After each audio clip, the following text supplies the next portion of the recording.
ಇದ್ದಿದ್ಲು. ಆದ್ರೆ ಇವತ್ತು ನೋಡಿದ್ರ ಕೇಶ ಹರಡಿಕೊಂಡಿದ್ದಾಳೆ. ಪಾಪ ಸಿಂಧೂರ ಎಲ್ಲ ಆಚೆ ಹೆಚ್ಚಾಗಿದೆ. ಕಣ್ಣಿನಲ್ಲಿ ಧಾರಾಕಾರ ನೀರು. ಯಾಕೆ? ಪ್ರೀತಿಯ ಗಂಡ ಭೀಮಸೇನ ಆಡಿದ ಮಾತನ್ನು ಅಂದು ಉಳಿಸಿದವ ಇಂದು ಉಳಿಸ್ತಾನೆ ಎನ್ನುವ ನಿರೀಕ್ಷೆಯಲ್ಲಿ ಬಂದದ್ದು. ಅಯ್ಯೋ ಕನ್ನಡಿ ಗಂಟು ಚಂದ್ರಬಿಂಬ ತೋರಿಸಬೇಕಾಗಿ ಮಕ್ಕಳಿಗೆ ಕನ್ನಡಿಯಲ್ಲಿ ಚಂದ್ರಬಿಂಬವನ್ನು ಕಾಣು ಎನ್ನುವಾಗೆ ತೋರಿಸ್ತೇವೆ. ಆ ಮಕ್ಕಳು ಹೌದಮ್ಮ ಇಲ್ಲೇ ಉಂಟು ಚಂದ್ರ ಅಂತ ಊಟ ಮಾಡುದು. ಊಟ ಮಾಡಿಸ ಬರದಲ್ಲಿ ಕನ್ನಡಿ ಕೈ ತಪ್ಪಿ ಬಿದ್ದೆ ಚಂದ್ರ ಹೋದ ಮನೆಗೆ. ಇಲ್ಲದದು ಹಾಗೆ ಕನ್ನಡಿ ಒಳಗಿನ ಗಂಟಿನ ಆಸೆಯನ್ನು ಇಟ್ಟುಕೊಂಡಂತ ಪಾಂಚಾಲಿ ಭೀಮ ಬಿದ್ದ ತಕ್ಷಣ ಕನ್ನಡಿ ಗಂಟು ಹೊಡೆದೋಯ್ತು, ಕೈ ತಪ್ಪಿ ಹೋಯ್ತು.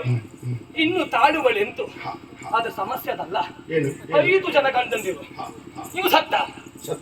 ಈಗ ಮಾಂಗಲ್ಯ ತೆಗೆಯುವುದಾ ಇಟ್ಕೊಳ್ಳುದಾ ತೆಗೆಯುವುದಾ? ಅದು ಉಳಿ ಬಿಟ್ಟದ್ದು ನಮಗೆ ಯಾಕೆ? ಯಾರು ಬೇಕಾದ್ರೂ ಮಾಡಿಕೊಳ್ಳಿ, ನಮಗೆ ಜಿಜ್ಞಾಸೆ ಅಷ್ಟ ಬೇಡ. ಆದ್ರೆ ರಚನೆ ಮಾಡುವುದಲ್ಲ. ಅವಳು ಹಾಗೆ ಮಿಡುಕುಳ್ಳ ಅರ್ಜುನ ಬೇಡ. ಮಿಡುಕುಳ್ಳ ಅರ್ಜುನ ನೀನು ತುಡುಕು ಗಾಂಡಿವನ್ನಾಗುವುದಿಲ್ಲ ಬಿಡು. ಕುಲ ಸಹ ದೇವರಲ್ಲಿ ಚಕಿತರಾಗಿ ಅಲ್ಲ ಈ ಬುದ್ಧಿ ಏನು ತಿಳಿಯದಾದವರು. ಪಾಪ ಭವಿಷ್ಯತ್ತು ಭೂತ ಎರಡು ಗೊತ್ತಿದ್ದವರು ಈಗ ಭೂತು ಇಲ್ಲ ಭವಿಷ್ಯತ್ತು ಇಲ್ಲ, ಏನೂ ಮಾಡ್ಲಿಕ್ಕಾಗ್ಲಿಲ್ಲ. ಇವರೆಲ್ಲರೂ ಹೀಗೆ. ಅದು ಯೋಚನೆ ಮಾಡುವುದಲ್ಲ. ಇವತ್ತಿನ ಗದಾಯುದ್ಧದ ನಿರೀಕ್ಷೆಯಂತೆ ಆಗದಿದ್ದ ಕಾರಣ ಇವರೆಲ್ಲರೂ ನರನಾಟಕರಾಗಿ ಮಾನವದನರಾದರು. ಆದರೆ ಇಷ್ಟೆಲ್ಲ ಆದ್ರು ಭೀಮಧರೆಯಲ್ಲಿ ಬಿದ್ದರು.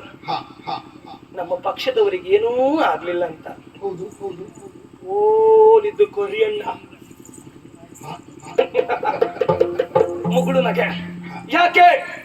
ಪಾಂಡವರೆನ್ನುವ ಪಂಚ ಚೆಂಡುಗಳಿಗೆ ಗಾಳಿ ಹಾಕು